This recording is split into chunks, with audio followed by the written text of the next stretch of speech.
નમસ્તે મિત્રો, કેમ છો બધા? આશા રાખું છું કે તમે બધા મસ્ત હશો અને સ્વસ્થ હશો તમારી જિંદગીમાં. તો ચાલો એક ફરી નવી રેસીપી લઈને હું તમારી સમક્ષ આવી ગઈ છું. આજે આપણે બનાવીશું ખાટી મીઠી તીખી અને સ્વાદિષ્ટ અને જમવાનો સ્વાદ છે તે 100 ગણો વધારે તેવી કેરીની ચટણી, કાચી કેરીની ચટણી બનાવીશું. તો ચાલો બનાવવાની શરૂઆત કરીએ. તેના માટે મેં મીડિયમ સાઇઝની 4 કેરી લીધી છે. તેને આપણે છોલી લઈશું. તમે કોઈ પણ કેરીનો ઉપયોગ કરી શકો છો. રાજાપુરી હોય, તોતાપુરી હોય, લાડવા કેરી હોય, કોઈ બી કેરીનો તમે ઉપયોગ કરી શકો છો. મારી પાસે આ કેસર કેરી છે તો હું તેનો ઉપયોગ કરી રહી છું.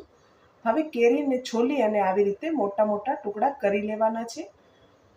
તેને આપણે કુકરમાં નાખી દઈશું બધા ટુકડાને, અને તેમાં આપણે 1 કપ જેટલું પાણી નાખીશું. વધારે પાણી નથી નાખવાનું, ખાલી 1 કપ જેટલું પાણી નાખીશું અને તેની આપણે 2 વિસલ મીડિયમ ફ્લેમ પર વગાડી લઈશું.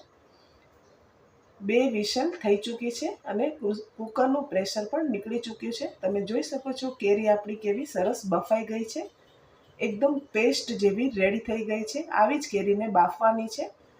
2 વિસલમાં આરામથી તે સરસ બફાઈ જશે. હવે નીચે આપણે એક વાસણ મૂકી દઈશું અને ઉપર આવું એક સ્ટેનર મૂકીશું. એમાં બધી પેસ્ટને આપણે ગાળી લેવાની છે. તેનાથી કોઈ કેરીના કોઈ ટુકડા રહી ગયા હોય તો તે રહે નહીં અને સરસ રીતે ગરણીમાં ગળાઈ જાય અને આપણે સ્મૂથ પેસ્ટ મળે. મિત્રો, આ ચટણી ખાવામાં બહુ જ સ્વાદિષ્ટ બને છે. તમે એક વખત તેને જરૂરથી ટ્રાય કરશો. તમે જોઈ શકો છો બધી પેસ્ટ મેં રેડી કરી લીધી છે. હવે એક વાસણ લઈશું. તેમાં આપણે 1 વાટકી અથવા કપનું માપ સેટ કરી લેવાનું છે. આ 2 મોટી વાટકી ભરીને પેસ્ટ રેડી થયું છે. 2 વાટકી આપણું કેરીની જે પેસ્ટ છે તેની સામે આપણે 2 વાટકી સાકર નાખવાની છે. તમે ચાહો તો ગોળ અથવા સાકરનો ઉપયોગ કરી શકો છો, પણ હમણાં ગરમીની સિઝન છે તો ખડી સાકર હોય તે હેલ્થ માટે ઠંડી કહેવાય, એટલે હું આમાં ખડી સાકરનો ઉપયોગ કરી રહી છું. તમે ચાહો તો ગોળ સાકર કોઈનો પણ ઉપયોગ કરી શકો છો. હવે તેને હમણાં આપણે ગેસ પર નથી ચડાવવાનું. બધી સાકર છે તેને આવી રીતે પેસ્ટમાં મેલ્ટ કરી લેવાની છે. બધી સાકર છે તે ગળી જવી જોઈએ. તમે જોઈ શકો છો આપણી પેસ્ટ છે હમણાં કેરીની એ હજી ગરમ છે, એટલે ફટાફટથી સાકર એમાં ઓગળી જશે. હવે આપણે ગેસની ફ્લેમ ચાલુ કરી દઈશું અને લો ફ્લેમ પર જ આને આપણે સતત ચલાવતા રહીશું. ધીમે ગેસ પર તેને ચલાવતા રહેવાનું છે.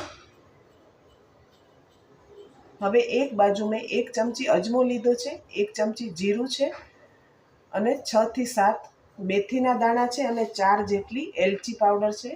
એલચીના દાણા છે, પાવડર નથી, સોરી.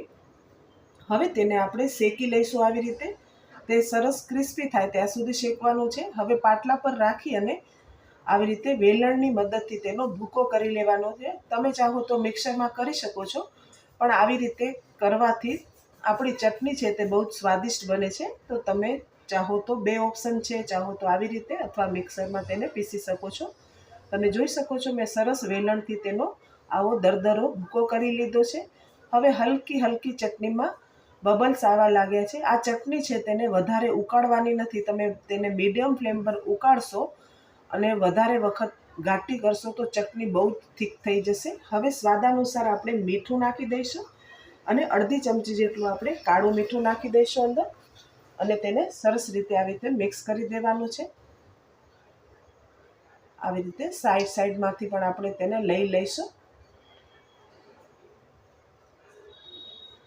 હવે જે આપણે મસાલો રેડી કર્યો હતો તે મસાલો નાખી દઈશું અને સરસ રીતે તેને મિક્સ કરી દેવાનું છે. ગેસની ફ્લેમ લો જ રાખવાની છે, ફાસ્ટ નથી રાખવાની. હું ફરીથી તમને કહું છું. હવે આપણે તેમાં કાશ્મીરી લાલ મરચું નાખી દઈશું. તમે ચાહો તો નોર્મલ મરચું હોય તેનો ઉપયોગ કરી શકો છો, પણ હું 2 થી 3 મોટી ચમચી ભરીને આમાં કાશ્મીરી લાલ મરચું લઈ રહી છું. હવે સતત તેને હલાવતા રહેવાનું છે.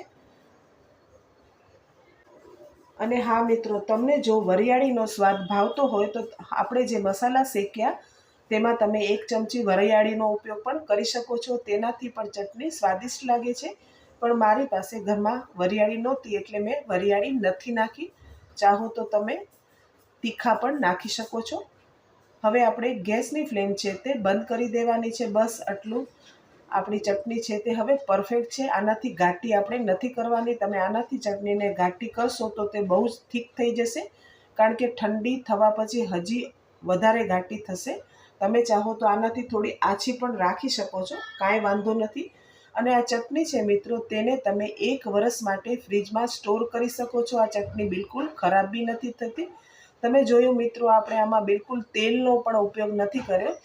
અને આ ચટણી બાળકો ખાશે તો તે સોસ પણ ખાવાનું ભૂલી જશે, અને મોટાને પણ આ ચટણી બહુ જ ભાવશે. તો મિત્રો, તમને મારી આ કેરીની નવી રીતે ચટણી બનાવવાની રીત કેવી લાગી કમેન્ટ કરીને મને જરૂરથી કહો. અને જો વિડીયો તમને સારો લાગ્યો હોય તો વિડીયોને લાઇક, શેર અને સબસ્ક્રાઈબ કરવાનું ના ભૂલશો. બાજુમાં રહેલા બેલ આઇકનને જરૂરથી પ્રેસ કરજો, તેથી તમને મારી આવનારી રેસિપીના નોટિફિકેશન મળે, તે પણ ફ્રીમાં. તો ચાલો મિત્રો, ફરી મળીએ આવી જ નવી અને ઇન્ટરેસ્ટિંગ રેસિપી સાથે.